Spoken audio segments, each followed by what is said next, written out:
Diba? Kaniho ba ko? Hindi na ko.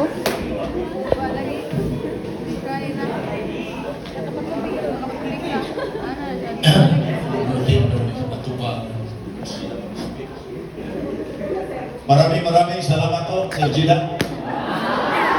I present my testimony. Allow me to pray. Our school president, Pastor Chris Montes Claros, our guest ma'am, Michelle, Janet Trop, our KMS founder, missionary Noah Kim, members of the faculties, graduates, parents, friends, otherwise my enemies. Ang akong testimony karon, mubuha. As what my daughter said, that she will consider me as a great inspiration in her studies right here in Russia. So I would like to challenge all students right here in this institution that you will continue your destiny in life, especially education. Now, I understand that when you leave this institution, your thirst will fall down. Because it's not easy to leave your institution that you learn more knowledge, especially the knowledge of spiritual aspect. Because ever since when I went there to the different places, different school, when I conducted tactical inspection of the Citizen Army 21, when I was an active army, this is the only institution I have observed that the learning is more on spirit. God, because without God, we cannot live in this world. Without God, we cannot stand here. So, allow me to quote from the Bible, John 3:16.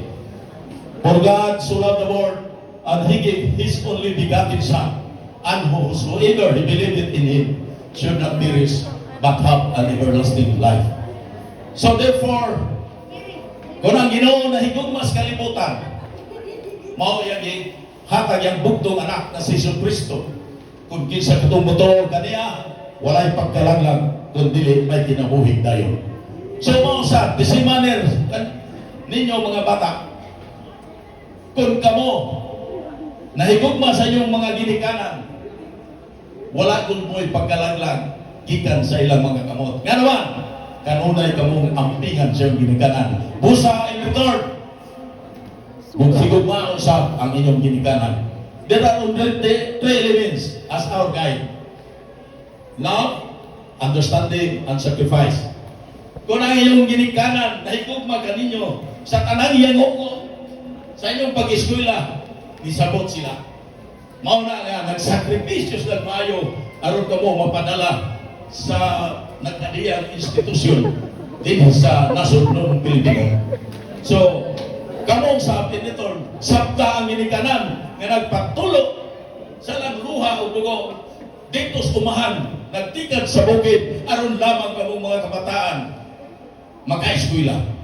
So, balosi usab ka ng ilang pagsabot kaninyo, ilang gugma o ilang sakripisyo.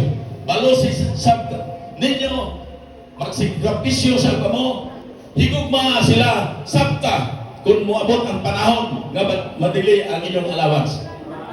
Sabta yun na, kahit di lalim nga magpagitan ng financial para i-support ninyo. So, you run away from any different vices.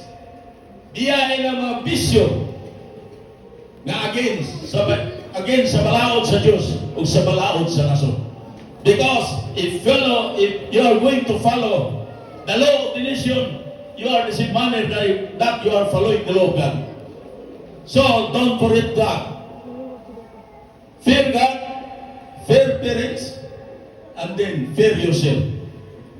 Kaluya yung kaugalingon. Samtang kamo, mungadto na nagkadaiyang sulog sa Pilipinas, nga inyong kaputon ang inyong destiny sa inyong kinabuhi, especially inyong profession, buhon-buhon, kumuhawa na muna inyong alma mater, nga diyan ang inyong luha, nagtulog-tulog, gumikas, kamingaw sa inyong mga teacher, sa administration, sa mga experiences ninyo.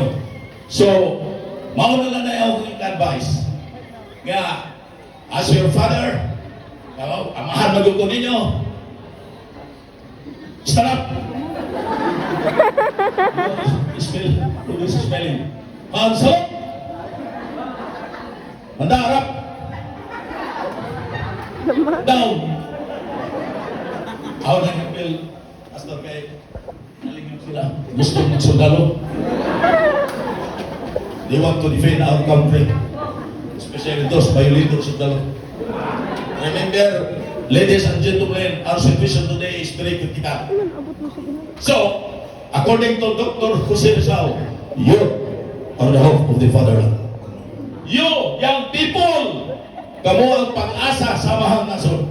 So you must be stand for whatever your preposition. Kailangan may dignidad tayo nga ipaglalaban ang mga problema sa nasunong Pilipino. Kaya you are part and parcel of the government. So, ayaw mo smile niya, mga sundalo. Kaya hagit na ninyo ang tanang. So, ako na lang tapos ang diskurso karong hapuna.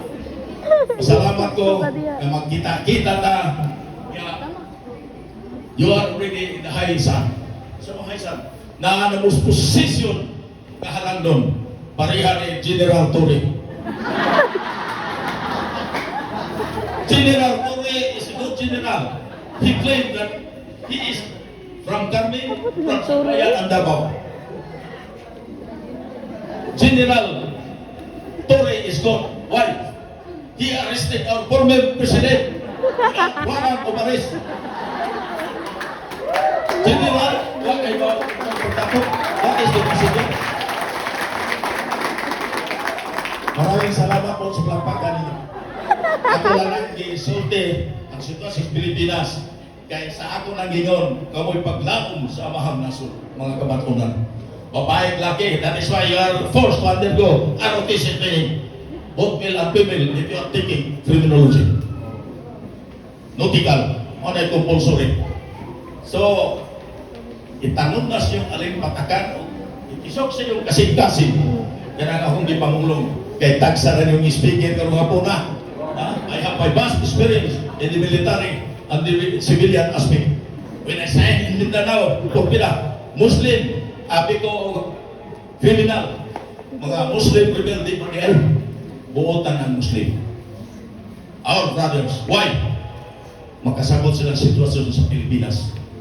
Ang ilang pinaglalaban, walang ihatag sa atong panggobyerno.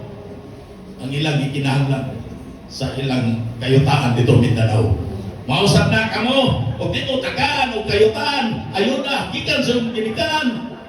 Ayaw pag-rebelde.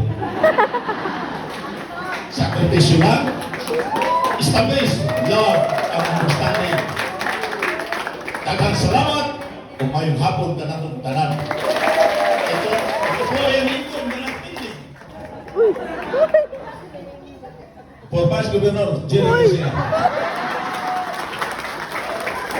Attention! Council! Ready, bro? Did you understand? Thank you.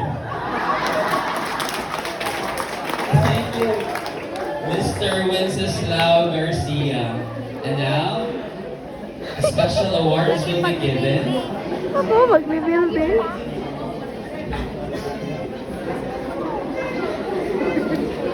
Last recognition day, we were not able to give this award.